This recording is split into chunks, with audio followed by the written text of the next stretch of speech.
Imagine this, a massive rabid wild boar, eyes wild with foam dripping from its jaws, explodes out of the thick wood straight toward two little kids frozen in terror, and their loyal dog, the only thing between them and certain disaster, doesn't hesitate for a second, because in that heart-stopping instant, everything changes forever.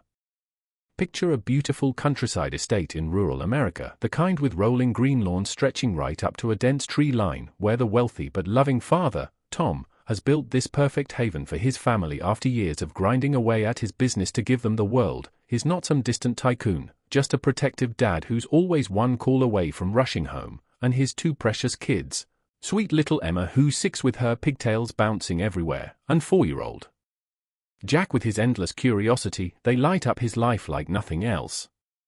Then there's Max, their devoted German shepherd, a big-hearted guardian who's been with the family since he was a pup, always shadowing the kids with that watchful gaze, sleeping at the foot of their beds, licking their scraped knees after playground tumbles, turning every backyard adventure into a safe, joyful romp because to Max, those children aren't just family, they're his whole world, and he proves it every single day by sticking close, ears perked, ready for anything. One crisp afternoon, everything feels idyllic as Tom gets an urgent call from work, some deal that can't wait. He promises the kids he'll be back before dinner, kisses their foreheads, ruffles Max's fur, and drives off down the long gravel path, leaving Emma and Jack giggling in the yard near the wood's edge, chasing butterflies with Max trotting faithfully beside them, his tail wagging lazily in the warm sun. At first, it's pure bliss, the kids' laughter echoing as they toss a ball back and forth, Max fetching it every time with that goofy grin, but then the air shifts subtly, birds bursting from the trees in a frantic flutter like they've seen a ghost, and Max freezes mid-step, his body going rigid, hackles rising as a low, rumbling growl builds deep in his chest, eyes locked on the shadowy underbrush because something wicked is stirring just beyond sight. The kids pause, glancing at Max with wide eyes, Emma whispering, "What's wrong, boy?" But before anyone can move, the woods erupt with a deafening crash, and out charges this nightmare of a wild boar, huge and rabid, tusks gleaming like curved knives, foam flecking its snarling mouth as it stumbles forward in jerky, unhinged rage, driven mad by disease that turns wild animals into unstoppable killers. Its beady eyes fixing right on the children because in its fevered brain, their prey, nothing more.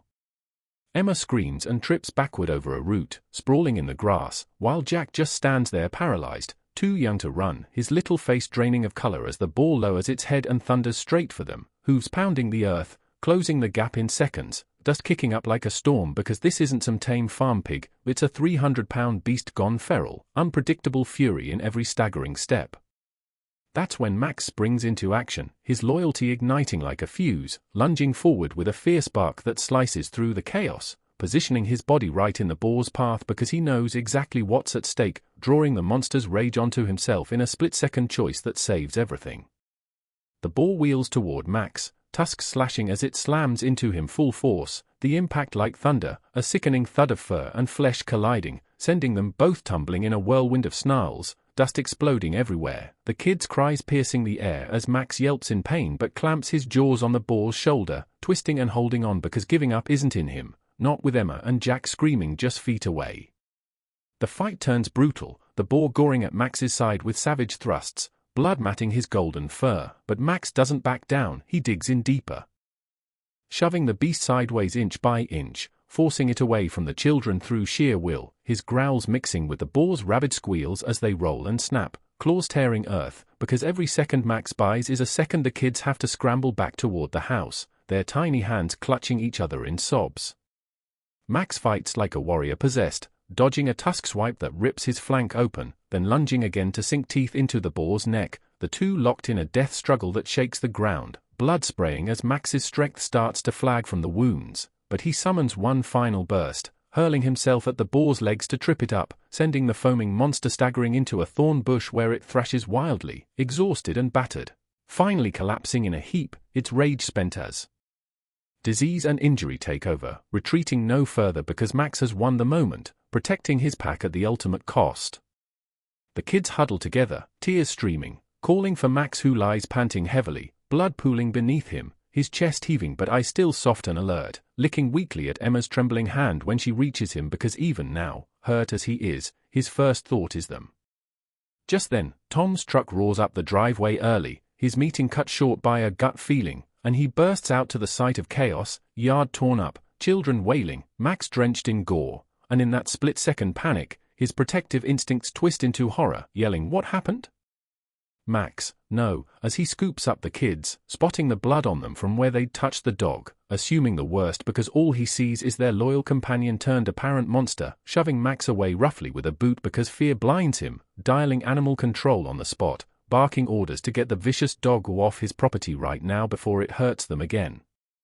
Max, ribs cracked and side gash deep, doesn't snap or fight back, just whimpers softly and limps toward the wood's edge, collapsing out of sight because his heart is too pure for resentment, even as the truck arrives to haul him away roughly, Tom turning away to comfort his sobbing children, the emotional gut punch hitting him later when reality crashes in.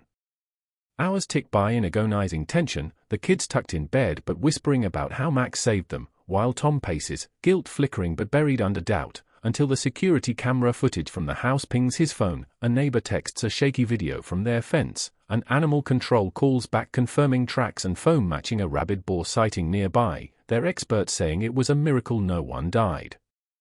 The kids tug at Tom's sleeve, voices cracking as they beg, "Daddy, Max protected us, the pig was gonna get us," and finally, he pulls up the footage, heart pounding as the screen shows it all, the boar's charge, the kids in peril, Max's fearless leap taking the hit, every brutal second of sacrifice unfolding in crystal clarity, and Tom freezes, breath-catching because there it is, undeniable proof of unwavering love from a dog he nearly condemned.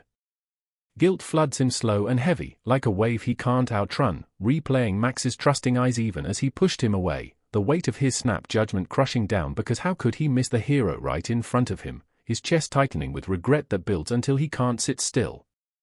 Desperate now, Tom races to the animal shelter at midnight, then scours the property edges calling Max's name into the dark, flashlight shaking in his hand, until he spots him huddled under a bush near the woods, bandaged roughly by some kind Samaritan but weak, shivering from blood loss and betrayal, and Tom drops to his knees in the dirt, voice breaking as he whispers, "Boy, I'm so sorry, you saved them, you saved us," tears streaming because Max, sensing him, thumps his tail faintly and nuzzles close, licking Tom's face with that same forgiving loyalty that never wavered. The kids rush out in pajamas, throwing arms around Max in a pile of hugs and sobs, the family whole again as Tom breaks down fully, holding them tight because this dog isn't just a pet, his family, the quiet guardian who proved loyalty runs deeper than words. In that raw, beautiful reunion, Tom vows to honor Max with vet care, a hero's collar, and endless gratitude, because stories like this remind us that true loyalty isn't loud or showy, it just stands firm when the world goes mad. Real heroes don't bark for credit, they act from the heart, and sometimes we humans judge too quick, missing the truth staring us in the face until it's almost too late. What would you have done in Tom's shoes, seeing blood and chaos? Would panic blind you too, or would you see the protector beneath? Have you ever misjudged someone, or some dog, who was really fighting for you all along? Drop your stories in the comments below, I read every one, and let's give our four-legged heroes the credit they deserve, because they ask for nothing but our love. If this tale of unbreakable bonds hit you in the feels, hit that share button right now and send it to a dog lover who needs this today. It could save a life or open eyes. Thank you for watching, you're the best pack around, and I'll see you in the next story that restores your faith in loyalty.